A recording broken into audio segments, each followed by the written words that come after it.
Never eat turmeric with these three foods. It can cause serious health problems. In the quiet suburbs of Portland, Oregon, lives a woman named Margaret Dawson. She is 71 years old and lives alone in the small farmhouse where she shared nearly half a century with her late husband. After his death, her health began to decline. Her knees ache every morning. Her memory is not what it used to be, and sometimes her heart beats so fast that she can't help but worry. But Margaret wasn't one to give up. She began researching natural ways to improve her health, not pharmaceuticals, not complicated medical interventions, but healthy, traditional remedies. One name kept popping up in the articles, videos, and podcasts she listened to every day: turmeric. She started the habit of mixing a spoonful of turmeric powder into a glass of warm milk every morning, adding a little honey, sometimes a few slices of ginger or cinnamon. She called it the Golden Sunrise Cup and considered it the secret to rejuvenation after 70. And indeed, after just a few weeks, Margaret felt her knees less painful, her stomach lighter, her mind more clear. But then, something strange happened. After a month, she began to experience bloating, heartburn, and sometimes nausea after breakfast.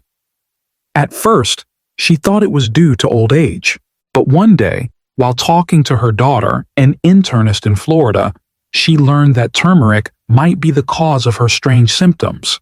It's not that turmeric is dangerous, but that she accidentally combined turmeric with the wrong foods, seemingly harmless things that are even present in the kitchen of every American. And that raised the question that kept Margaret up at night. Isn't turmeric a superfood? How could it be bad for me? That's also the question that many older Americans are unintentionally ignoring, thinking that just using turmeric is enough to improve health. So, which three seemingly harmless foods are silently destroying the effects of turmeric, even harming the elderly? Why does turmeric only work if used correctly and at the right time? And most importantly, how to combine turmeric with foods that help it to be 200% effective, from supporting knee joints to protecting the brain and cardiovascular system. In today's video, we'll explore the whole truth, backed by science, real-life experiences of thousands of senior Americans, and simple eating secrets that can completely change your quality of life after 60. So grab a warm cup of tea, get comfortable, because what you're about to hear could completely change the way you use turmeric, and possibly your health for the next 10 years. If you are like Mrs. Margaret, trying to live a healthy, long life without depending on medication, then don't miss this video. And don't forget to like, subscribe to the Elders Insight channel so you don't miss out on real-life stories, health tips from real people and real events. And comment below to share your story or tag a friend who is in a similar situation. As the seasons began to change from spring to summer, Margaret noticed that the pain in her left knee seemed to return despite her regular morning Golden Sunrise Cup. The pain was dull, vague, but enough to make her hesitate every time she walked down the front steps. One morning, while making her usual turmeric drink, she decided to pour some of the leftover skim milk from the fridge into the turmeric instead of using nut milk to give it a richer flavor. Add a dash of cinnamon powder, a spoonful of honey, and voila. For breakfast that morning, she had a few more bites of toast topped with cheddar cheese and a slice of ham. The food looked appealing, and the turmeric, she thought, would continue its detoxifying mission, as many articles had praised. But just 45 minutes later, she began to feel uncomfortable. A slight pain in her abdomen spread to her chest, a familiar feeling of bloating, along with an indescribable restlessness. She put her hand on her stomach, then on her heart. Her pulse was racing. Could it be the turmeric? A fleeting thought, then gone. What she didn't know was that processed cheese, skim milk, and powdered cream aren't just delicious convenience products. They're the silent enemies of curcumin, the main active ingredient in turmeric. In the intestines of older people, the digestive system is no longer as agile as it used to be. When curcumin molecules reach the stomach, they need a gentle, stable environment to be able to permeate into the blood. But when surrounded by a series of additives from industrial cheese, preservatives, stabilizers, artificial flavors, they are broken down, turned into floating, useless fragments. It's not just about efficacy, it's about belief. People believe turmeric will make them healthier, younger, and live longer. But when you eat turmeric with processed cheese or powdered ice cream, that belief is silently betrayed. Margaret didn't know it, but her body did. It reacted, it fought back, and it tried to warn her in the slight bloating, the aches that shot down her spine every late afternoon. On a calm morning, sitting by the window sipping mint tea, Margaret thought back to the 1960s when she was a student of education. She used to eat breakfast with her mother, an Indian who loved turmeric curry and warm goat milk. When her mother mixed turmeric, she remembered clearly, no cow's milk, never. Only homemade almond milk, sometimes coconut oil. And she remembered her mother saying, "Art is the soul." But if you don't understand how to nurture that soul, it will become a golden powder that passes through your intestines, leaving nothing behind. Now she understood how profound those words were. That evening, she went into the kitchen. She threw out the cream, the cow's milk, the industrial cheese. She bought unsweetened almond milk, ground up some flax seeds, and found a jar of organic black pepper in a cupboard she'd almost forgotten about. The next morning, her golden sunrise cup tasted different. No more artificial creaminess, no more strange foam, but something smooth, pure, pleasant. The feeling when drinking it was not just in the throat. It seemed to spread to the joints of the hands and knees like a warm stream of water flowing. But Margaret's journey has only just begun, because the next enemy of turmeric isn't in the refrigerator. It's in the spice jar, the ketchup jar, every healthy-looking salad that she believes is good for her health. When Margaret began to feel better after a week of giving up cheese and dairy, she believed she had found the answer. Her joint pain was gone, her stomach felt lighter. Early that morning, the golden sunlight streaming through the kitchen window was a gentle reminder that she was on the right track. In a good mood, she decided to make a simple salad. Fresh lettuce, cherry tomatoes, a few slices of avocado, and a sprinkle of pumpkin seeds. And as always, she added a little grated fresh turmeric to the dressing, a combination she'd loved for years. Organic apple cider vinegar, olive oil, Dijon mustard, and raw honey. The taste was fragrant, slightly sour, a little sweet, an ideal lunch. But the strange thing was, after the meal, she felt a little upset, not much, just a little, like a small bell ringing in her chest. 3 days later, the same thing happened again. And when she looked closely at her food diary, which her daughter had encouraged her to keep every day, she suddenly noticed a pattern. Every unpleasant symptom appeared after meals that included vinegar or sour sauce. Surprised, she video called her daughter and told her story. And this time, the young doctor did not smile gently as usual. Her voice dropped. "Mom, vinegar is highly acidic. Do you know that turmeric is very sensitive? Curcumin, the precious substance in turmeric, will be destroyed if it encounters a strong acidic environment before entering the small intestine." Margaret was silent. She had never heard of this.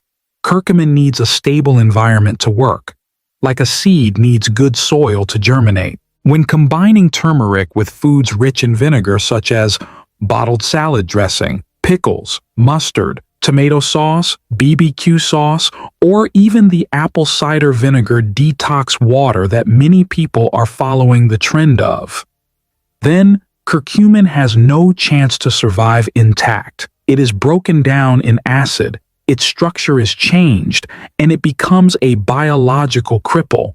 no longer having the anti-inflammatory, memory-supporting, or cardiovascular protecting properties you desire. Worse, for people over 60 with sensitive stomachs, the combination of vinegar and turmeric can easily irritate the mucous membranes, leading to bloating, indigestion, or dull pain, which many people mistakenly believe is due to old age. That night, Margaret sat quietly in the empty kitchen, staring at the Heinz ketchup jar that her husband had loved. He used to mix a little turmeric into the ketchup and smear it on his hot dogs every Sunday afternoon. They used to call it the secret to American longevity. Now thinking back, she wondered, all these years, have we done wrong? Not everyone gets a second chance, but she did, and she chose it. Instead of using vinegar, she started making salad dressing in a simple but effective way. Extra virgin olive oil, a little fresh lemon juice, a pinch of ground black pepper, and if needed, a little wild honey. The lemon's sourness was more natural, gentler, not as acidic as industrial vinegar, and surprisingly, she felt better. The stomach pain was gone. Her mind was clear, a sense of peace, as if her body finally understood the language of turmeric and began to listen. Portland mornings are getting more pleasant, birds chirping on the porch, the kettle humming, and Margaret, still a woman of habit, now knows, not all old habits are good. A habit is only good when it truly listens to your body. And art, if we know how to listen, will no longer be a lifeless gold powder, but will become a companion. Sweet villains, when sugar and baking secretly steal turmeric's power. Margaret has always loved baking. As a young woman, she had a small corner in her house where she would bake apple pies every weekend. The scent of cinnamon, butter, and brown sugar filled the kitchen like warm music. After her husband passed away, the baking habit remained as a way to keep the memories alive. And then, when she heard that turmeric can fight inflammation, reduce joint pain, and improve memory, she thought, why don't I put turmeric in my cake? It's both fragrant and good for your health. So Margaret started creating turmeric cookies with honey, turmeric blueberry muffins, turmeric banana butter cookies. Every afternoon, when the dew began to gather on the window, she would enjoy a slice of cake with a cup of tea, believing that she was taking care of her body. But there was one thing she never expected. In those cakes, beneath the shimmering golden layer of turmeric, lurks a silent but extremely dangerous enemy, refined sugar. For young people, the body can still cope temporarily, but for people over 60, where cells have begun to lose elasticity, where insulin works slowly, and the immune system becomes fragile, sugar is not just a condiment, but a biological burden. Little did Margaret know that when turmeric and sugar entered her body at the same time, they faced each other like two sides in a silent war. Turmeric helps reduce inflammation, soothes knee joints, and protects brain cells. But sugar does the opposite. It causes inflammation, triggers an insulin response, and destroys the lining of the gut. And the result? Curcumin, the precious stuff in turmeric, is overwhelmed. Its absorption is blocked. It is neutralized. You think you're taking a supplement, but you're actually burning off its effectiveness. One morning, Margaret noticed that she no longer felt as light as she had in the first weeks of taking turmeric. The dull pain in her left hip returned. Her stomach bloated slightly after every meal. Her mind, it seemed, was starting to get fuzzy again after her fitful sleep. She wasn't sure if it was the cake. But then, one quiet evening, she turned on an online presentation by a nutritionist about seniors. And then the words that appeared on the screen sent a chill down her spine. Sugar, especially from baked goods, packaged cereals, and syrups, is the most powerful anti-inflammatory destroyer. If you combine it with turmeric, you're essentially destroying your own natural anti-inflammatory capabilities. Margaret turned off the screen. There was silence for a few minutes. Then she stood up, opened the refrigerator, and looked at the unfinished blueberry saffron cake. She didn't throw it away. She just looked, and in that look, a journey of self-reflection. Margaret did not give up baking, but she began to learn new ways of baking. Don't use white sugar, use raw honey, just a small spoon. Use ripe bananas or mashed apples for natural sweetness. Ditch the white flour and replace it with coarsely ground oats. Add turmeric, black pepper, chia seeds, and ground almonds. When she tasted the first batch of new bread, she felt something different. Not the sweetness, but the lightness of her body afterward.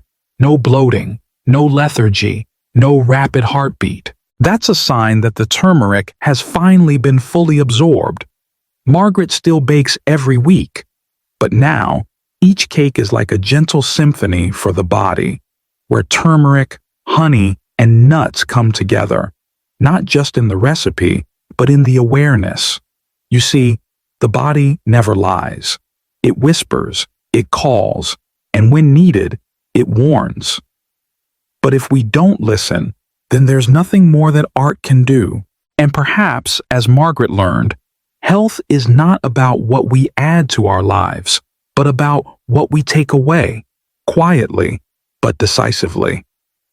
That day, as Margaret walked through Reed College Park, where she had attended school in 1969, she paused before an old oak tree. The early summer breeze caressed her cheek like a gentle whisper from her own youth. And in that quiet moment, she said to herself, if there are foods that destroy turmeric, then there must also be things that support it? That question was like a ray of light that illuminated a journey she thought she had lost.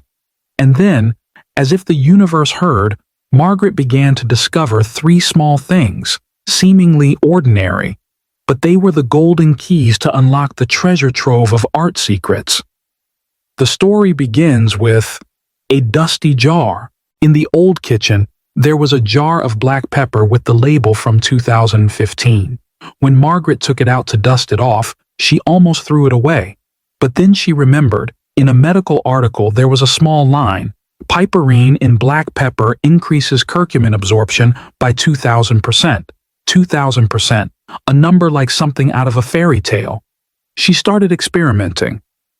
Every morning, she added a pinch of freshly ground black pepper to her turmeric milk. At first, the spiciness made her grimace, but after just a few days, her joints felt less stiff every morning, and her memory was less foggy than before. Nothing strange, just black pepper doing its job, opening the door that was always locked with curcumin. Curcumin is like a distinguished guest, but is often rejected at the entrance of the small intestine, because the body does not know how to recognize it. Piperine, a compound in black pepper, is like a special badge, helping curcumin cross the border of the digestive system, enter the blood, and from there perform the task of restoring, protecting, and healing. Margaret recalled an old lesson from her college physiology days. Some compounds are only soluble in fat, not in water. Curcumin is one of them. If you drink turmeric with plain water, almost all of it will be excreted through the liver or excreted without doing anything for the body. But if you mix it with healthy fats, like extra virgin olive oil, butter, avocado, or flaxseed, it becomes more flexible, easily absorbed, and easily travels to the joints, brain, heart, liver, and lungs. And what did Margaret do? She started roasting vegetables with a little turmeric and olive oil, making a turmeric banana avocado smoothie, making turmeric tea with rich nut milk. And the result, turmeric is no longer a color powder in a glass of water. It becomes a real companion. She clearly felt that her morning energy was more stable, her mood was more positive, and she slept more easily. Perhaps what Margaret remembers most from her childhood is the days when she had a cough. Her mother would mix turmeric with raw honey, put it in a small spoon, and make her suck it slowly. The spicy taste mixed with the natural sweetness, a healing symphony. Now, at 71, she returns to her old golden spoon, half a spoon of turmeric, a spoon of raw honey, and a dash of black pepper, creating a thick mixture she calls the golden spoon. Not only delicious, but also helps turmeric to fully exert its effects without conflicting with the digestive system or blood sugar. Why? Because raw honey, as opposed to the bottled industrial kind, contains a host of live enzymes, beneficial microorganisms, and antioxidants, which help protect curcumin from being broken down during digestion. And so, through a journey of trial and error, Margaret realized that turmeric is not magic. It does not heal itself. It needs to be guided properly, befriended with the right ingredients, and given a kind environment in the body. There is no fixed formula, just understanding, observation, and persistence. She still takes turmeric every morning, but she no longer expects it to be a miracle cure. She sees it as a self-care ritual, full of meaning and love. When you understand art, you no longer try to control it. You let it be you. And you listen to your body like a mother listens to the cry of her child. You don't have to be perfect. Just be a little more awake each day than you were yesterday. That afternoon, as the sun slowly set over the old wooden porch, Margaret made a cup of turmeric and honey tea, adding a pinch of black pepper and stirring. She sat by the window with the cup, where the golden light danced across her hands. The deep wrinkles seemed to smile too. She no longer eagerly asks, "Is turmeric good?" or "Am I doing it right?" Because she understands. Nothing is completely right if it is not suitable for your body. In the early days, she combined turmeric with cheese, with vinegar, with cakes, all because she believed in the promise of a superfood. But with each mistake, she did not lose faith. She expanded her understanding. She persevered. She did not blame the turmeric, did not turn her back on her body, did not give up. And that's the best part of this journey. Not all of us are doctors. Not all of us have a complete understanding of biology, chemistry, or molecular nutrition. But everyone can become a good friend to their own body. Every spoonful of turmeric in the morning, every unhurried food choice, every observation of how you feel after a meal is a way of telling yourself, "I am listening, I am still learning, and I deserve to be well in the gentlest way." And so do you, the person watching this video. You could be a Seattle grandpa who just turned 75, a Texas mom raising a grandchild, or a Florida solo traveler with invisible back pain. No matter who you are, your wellness journey doesn't have to be fancy. It doesn't have to be perfect. It just has to start. It starts with a spoonful of turmeric the right way. It starts with substituting cream for nut milk. It starts with choosing olive oil instead of butter. It starts with adding black pepper, raw honey, instead of apple cider vinegar or white sugar. And it starts with believing that your body deserves love, a little bit each day. Before you leave, I have a very small but extremely important reminder. Please click subscribe to not miss videos of real value, built with experience, emotions, and knowledge specifically for the elderly community. And if you find this video useful, please share it with relatives, friends, or someone who is starting a healthcare journey like you. A small action can save a digestive system that is suffering from the wrong use of turmeric. And if you're facing something that's not easy to talk about, like your kids no longer respect you like they used to, if their eyes are getting more distant, or your words are now just wind blowing past their ears, then this next video is definitely for you. When your children don't respect you, do this instead. 6 powerful ways to regain respect. These are not just 6 ways to regain respect from your children. They are 6 ways to maintain dignity, love, and sacred connection between generations, even when the gap is widening. See you there. And as always, love your body like a patient mother, no matter how flawed, tired, or slow it is. it is still the most precious part of you, where health stories become journeys of recovery, slow and loving. See you in tomorrow's video.